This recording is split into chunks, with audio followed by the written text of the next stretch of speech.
Hey everyone, welcome back to the channel. In today's video, I'm going to show you how to import the CSV file or data to your Google Colab or Google Collaboratory.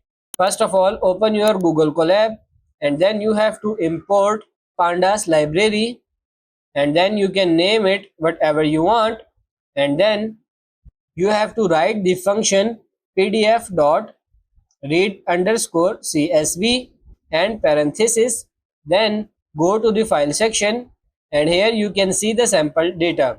So you just need to copy this path, tap on these three dots and go for this copy path, and then you want to import in your Google Collaborative. Just copy the path under the quotation. To paste that path here, you can type Ctrl+V and then simply run it, and now the data is imported successfully. So that's pretty much it for this video. That's how to import CSV files to Google Colab. I hope this video was helpful. If it is, like it and subscribe to the channel. Thank you.